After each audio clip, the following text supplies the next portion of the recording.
This table is reserved for our party. You need to move. I have a reservation. The hostess seated me here 10 minutes ago. We booked this specific table weeks in advance. This is unacceptable. Maybe you should speak to the staff because I'm not moving. Don't you dare speak to me like that. Don't forget where you stand. It was 7:30 on a Saturday evening at Bella Vista, an upscale Italian restaurant on the waterfront, and what should have been a peaceful dinner for a pediatric surgeon was about to turn into a viral catastrophe. The restaurant was unusually quiet that night, with only a handful of tables occupied during what should have been prime dinner hours. In just 2 minutes, two entitled women's racist meltdown over a restaurant table would be captured on the restaurant's security cameras, spreading across the internet with devastating speed and destroying both their careers. What they said to an innocent doctor just trying to eat dinner alone was so shockingly racist that the few diners present sat frozen in stunned silence, and the CCTV footage would ensure they faced consequences that would haunt them for years. This wasn't just another Karen moment. This was career-ending, life-altering, permanent digital record-level racism caught in crystal clear 4K on security cameras. Before we get into this wild story, let me know in the comments where you're watching from. And if you're new here, hit that subscribe button because you definitely don't want to miss how this plays out. Trust me, the ending is absolutely worth it. The woman at the center of this disaster was named Jasmine Carter, a 35-year-old marketing executive who had moved to the city 18 months earlier for a promotion. She was celebrating her birthday at Bella Vista, a restaurant she'd visited twice before and deemed appropriately sophisticated for her special day. Jasmine had made a reservation for 2 people 3 weeks in advance, specifically requesting table 14, a prime spot near the window with a perfect view of the harbor and the city lights reflecting on the water. Jasmine was the kind of person who took pride in planning perfect events, who documented everything on social media, who expected things to go exactly as she envisioned them. She arrived at the restaurant dressed in an expensive cocktail dress, her designer handbag prominently displayed, her expectations set impossibly high. With her was her friend Ashley Morgan, a 41-year-old financial advisor who shared Jasmine's sense of entitlement and love for the spotlight. Both women were dressed to impress, ready to celebrate and take photos that would look perfect on Instagram.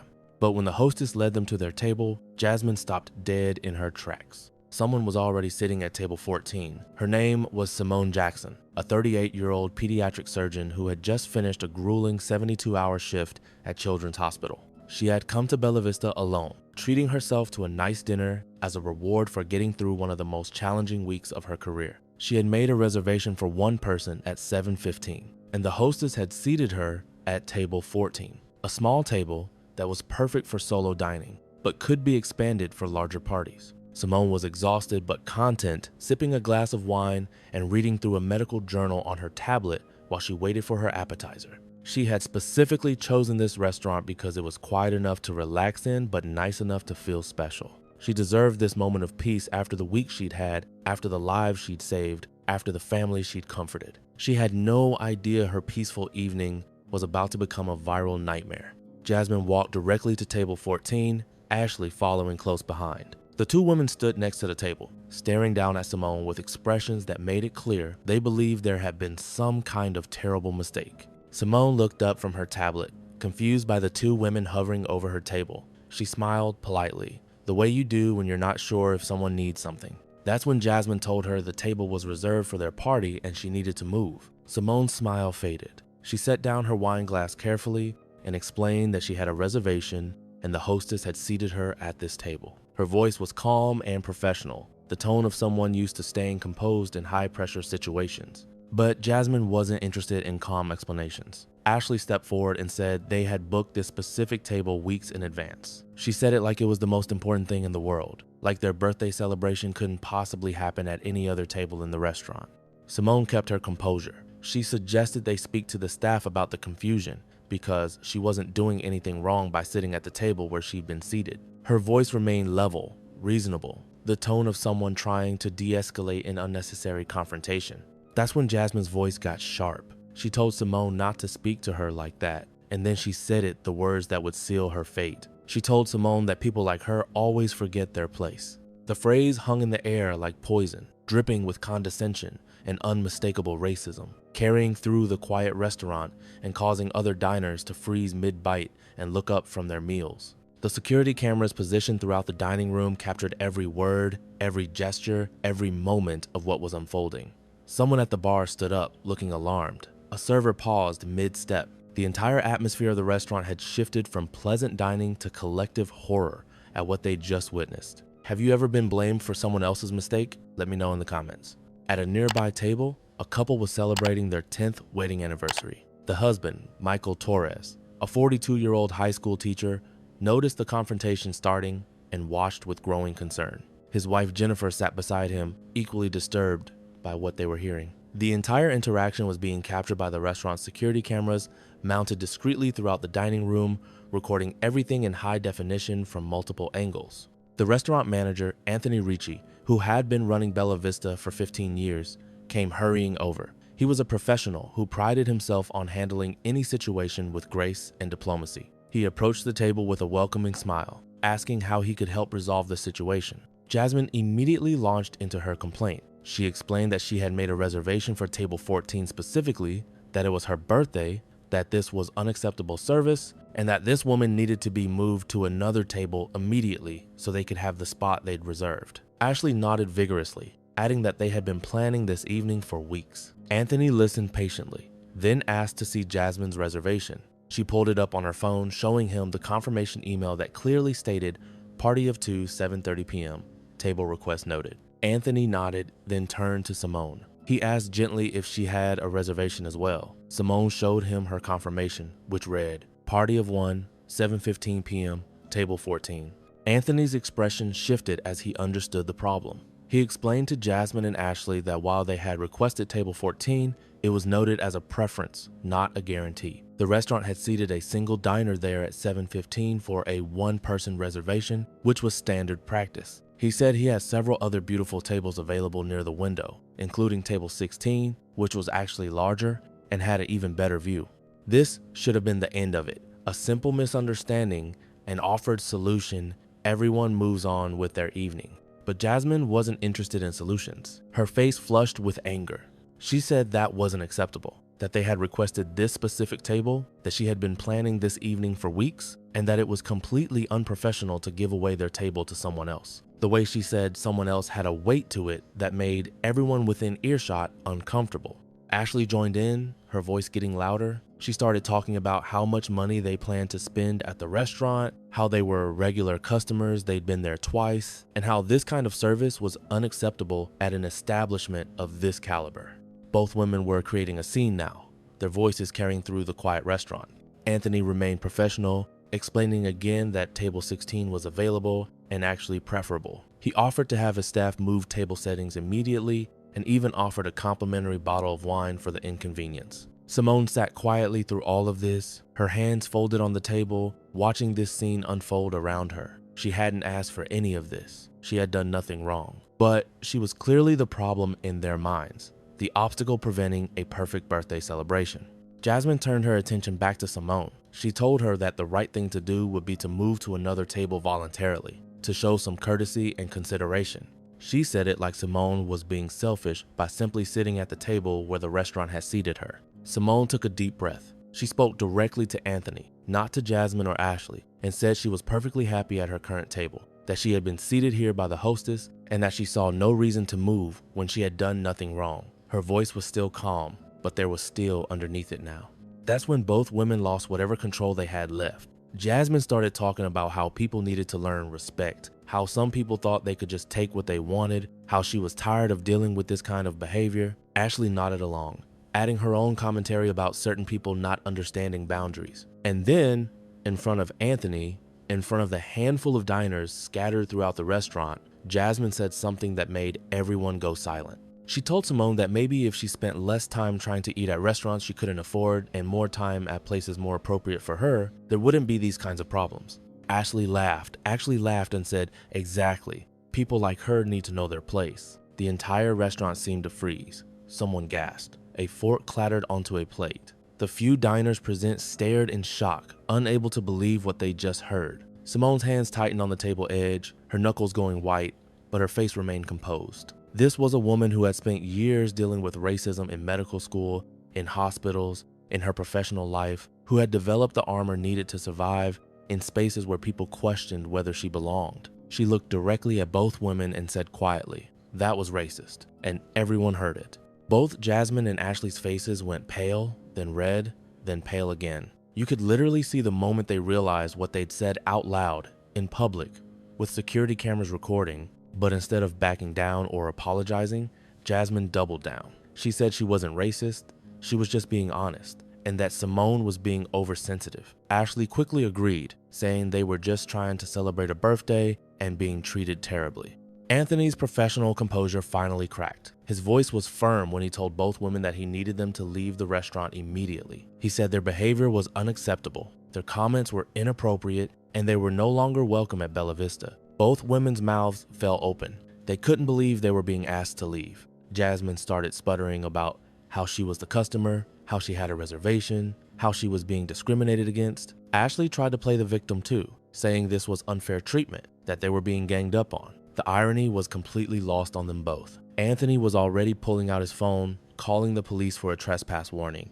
Both women's voices got louder, creating an even bigger scene. They pointed at Simone and said this was all her fault, that she had ruined everything, that she should be ashamed of herself. They fed off each other's energy, each making the situation worse. Do you think Jasmine and Ashley understood how badly they'd messed up, or were they too entitled to see it? Type your thoughts below. The restaurant security system had captured all of it. Multiple cameras positioned throughout the dining room recorded both women's racist comments in crystal clear high definition, their refusal to leave, Anthony's professional handling of the situation, and Simone, sitting quietly at her table with tears streaming down her face, trying to maintain her dignity while being publicly humiliated by two grown women. Every word, every facial expression, every moment was preserved on the restaurant's CCTV system. The police arrived within 8 minutes. 2 officers, both with body cameras recording, entered the restaurant and immediately assessed the situation. Anthony met them and explained what had happened, showing them Simone's reservation confirmation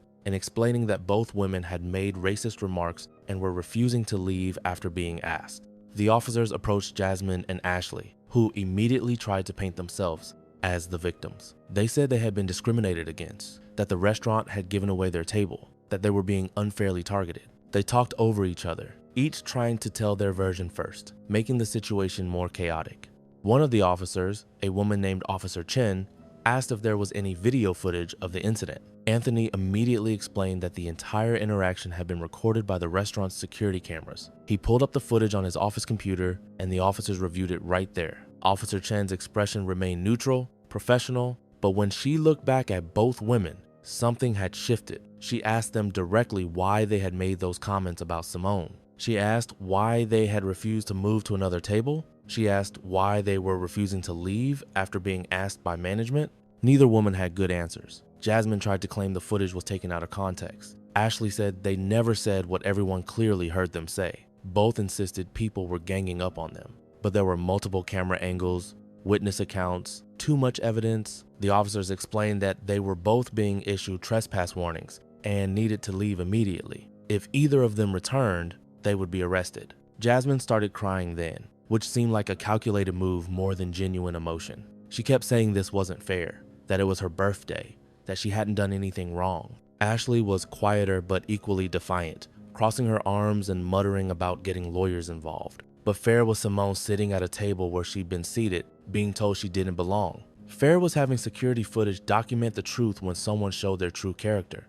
Fair was facing consequences for racist behavior. The officers escorted both women out of the restaurant. The walk to the door seemed to take forever, the handful of diners present watching them leave. It was a level of public humiliation neither had ever experienced, and you could see them both shrinking with every step. Outside the restaurant, as the officers completed the trespass warning paperwork, both women kept insisting they had done nothing wrong. Jasmine said Simone had been rude first. Ashley said they were just standing up for themselves. They claimed this was all blown out of proportion. The body camera footage captured all of it, preserving their attempts to rewrite what had happened. Back inside, Anthony approached Simone's table. He apologized profusely for what had happened, explaining that behavior like that was absolutely not tolerated at Bella Vista. He told her dinner was completely on the house, that he was horrified by what she'd experienced, and that she would always be welcome at the restaurant. Simone wiped her tears, took a shaky breath, and thanked him. But you could see the exhaustion in her eyes, the weight of carrying this burden in public. the frustration of having a peaceful evening destroyed by someone else's racism. She asked Anthony if it would be okay if she left, saying she wasn't sure she could enjoy her meal now.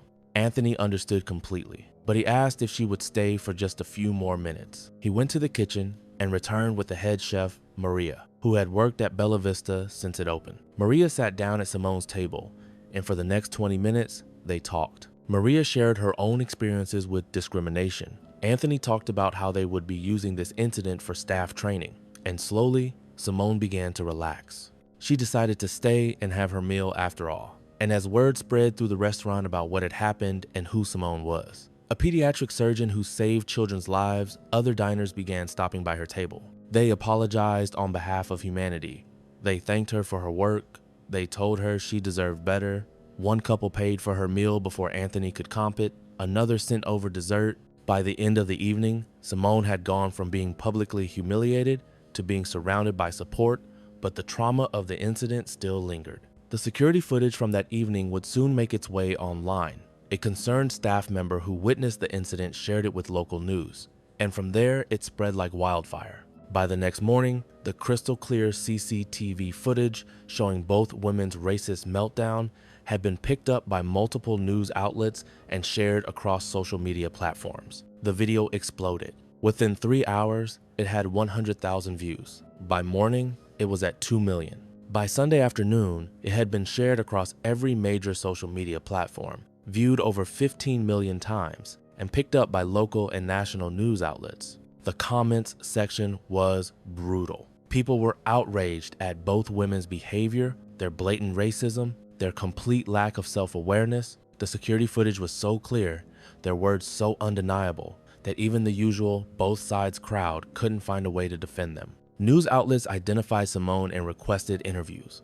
She agreed to speak with one local station where she talked about the incident with the same grace and professionalism she'd shown throughout. She explained that this kind of thing happened more often than people realized, that Black professionals constantly face assumptions about whether they belong in certain spaces, and that she hoped the video would make people more aware of everyday racism. The reporters also tried to interview both women, camping outside their respective homes. Both refused to comment, hiding behind sunglasses and hurrying to their cars whenever cameras appeared. Jasmine posted a long statement on social media that made everything worse. Ashley stayed silent initially, but her social media accounts were quickly discovered and scrutinized. In her post, Jasmine claimed she was the victim of a mob mentality, that her words had been taken out of context, and that she was being unfairly vilified for simply trying to enjoy her birthday. She said nothing about the racist things she'd said.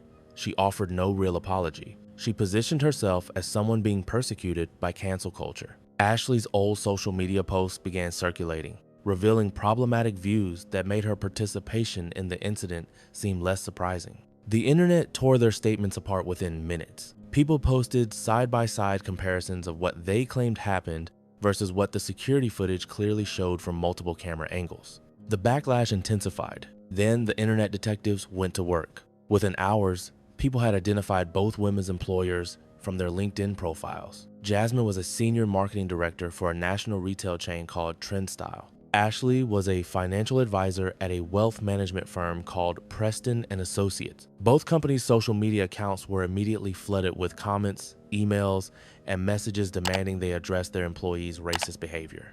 By Monday morning, both TrendStyle and Preston & Associates were in full crisis mode. Jasmine's behavior was completely antithetical to TrendStyle's public messaging about diversity and inclusion. Ashley's comments were equally devastating for a firm that managed money for clients of all backgrounds. By Monday afternoon, TrendStyle released a statement. "We have reviewed the video circulating on social media showing an incident involving one of our employees. The behavior and comments displayed are completely inconsistent with our company values and our commitment to respect and dignity for all people. Jasmine Carter is no longer employed by TrendStyle, effective immediately." Preston & Associates followed within hours with their own statement. "Ashley Morgan's behavior as captured on video does not reflect our firm's values or commitment to treating all people with dignity. She has been terminated, effective immediately." The dual firings made national news. Employment lawyers debated whether they were justified. Social media largely supported the decisions. with many people saying that actions have consequences and companies shouldn't employ people who publicly espouse racist views. But their employment wasn't the only thing at risk. Several acquaintances who knew both women posted their own statements on social media, distancing themselves from the behavior and expressing shock. The two women lost not just their jobs, but their social circles as well. The restaurant Bella Vista received overwhelming support. Their reservations doubled. People were calling specifically to book tables because they'd seen how the management handled the situation. Anthony gave interviews praising his staff and reiterating that everyone deserves to be treated with respect in his restaurant. The security footage became something of an advertisement for doing the right thing, showing how one business stood up against racism even when it might have been easier to just move Simone to another table and avoid the confrontation. Local civil rights organizations reached out to Simone, offering support and asking if she wanted to pursue any legal action. After consulting with lawyers, Simone decided to file a civil lawsuit against both Jasmine and Ashley for intentional infliction of emotional distress, defamation, and violation of her civil rights in a place of public accommodation. The civil case took 8 months to resolve. Both women tried to fight it, claiming they hadn't actually done anything illegal, that their comments weren't racist, that this was all an overreaction. But their lawyers eventually convinced them that going to trial would mean having the security footage played in court, analyzed by experts, and covered extensively by media. The case settled out of court for an undisclosed amount, though sources close to the case suggested the combined settlement was in the six-figure range. The settlement required both women to issue public apologies and complete a certified anti-racism training program. Their apologies, when they finally came, were more genuine than their initial social media responses, though many people questioned whether they reflected true understanding or just legal obligation. The emotional impact on Simone was significant. She gave several interviews about the psychological toll of the incident, explaining that being publicly humiliated and racially attacked in what should have been a safe, enjoyable environment had been traumatic. She talked about the anxiety she now felt entering restaurants, the hyper-awareness of whether she belonged, the exhaustion of constantly navigating racism while also saving lives as a surgeon. But she also used her platform for good. She partnered with several organizations to create training materials for restaurant staff on recognizing and preventing discrimination. She spoke at conferences about implicit bias in service industries. She started a scholarship fund for Black students pursuing careers in medicine, funded partly by her settlement money. The security footage of the incident became a standard example in diversity training programs across the hospitality industry. Restaurant associations used it to teach managers and staff about proper responses to discrimination complaints. Business schools used it as a case study in crisis management and values-based decision-making. Michael Torres, the high school teacher who had been celebrating his anniversary that evening, later gave interviews about witnessing the incident. He talked about the importance of speaking up when you see injustice, even if you're not the one being targeted. He incorporated discussions about bystander responsibility into his civics classes, using what happened at Bella Vista as a teaching moment about standing up against racism. Bella Vista created the Simone Jackson Award, given annually to a healthcare worker in the community, including a $5,000 donation to a charity of their choice and a year of complimentary dining at the restaurant. It was a way of honoring Simone and ensuring that something positive came from something so ugly. 3 years after the incident, a local news station did a follow-up story. Simone was still working as a pediatric surgeon, still saving lives, still making a difference. She had processed the trauma with therapy and support, and while she said she would never forget that evening, it no longer defined her. She continued her advocacy work and had become a respected voice on issues of racism in professional spaces. Both Jasmine and Ashley had moved to different states, working in lower-level positions in their respective fields. Their digital footprints from that night followed them everywhere, making it nearly impossible to rebuild their careers at the levels they'd once achieved. Acquaintances from that evening said both remained bitter about the consequences, never fully accepting responsibility for their actions. The restaurant continued to thrive, known not just for excellent Italian food, but also for its commitment to treating every guest with dignity and respect. Anthony Ricci retired after 40 years in the restaurant industry, and his final interview included a reflection on that night, saying it was one of the moments he was most proud of in his career, standing up for what was right, even when it would have been easier to just move someone to another table. The story of what happened at Bella Vista that Saturday evening is ultimately about dignity and accountability. It's about how quickly a simple situation can become a defining moment. It's about how racism often hides behind seemingly reasonable requests until it doesn't, until it bursts out in public where security cameras can see it. And it's about how, in an age where CCTV systems are everywhere, your true character can be exposed, recorded, and shared with millions. Jasmine and Ashley walked into that restaurant thinking their birthday celebration was more important than someone else's right to peacefully enjoy their dinner. They thought their request for a specific table justified confronting and demeaning another person. They thought their status and expectations entitled them to tell Simone she needed to know her place. They were catastrophically wrong. Their brief moments of racist entitlement cost them their careers, their reputations, their friendships, and significant portions of their financial security. The security footage of their behavior became a permanent record that will follow them forever, showing up every time someone searches their names, reminding the world of who they were at their worst. Simone deserved a quiet evening after a hard week of saving children's lives. She deserved to sit at the table where the restaurant seated her without being questioned, confronted, or told to remember her place. She deserved basic human dignity and respect. The fact that she had to defend those things, that she had to endure public humiliation and trauma, shows the work we still need to do.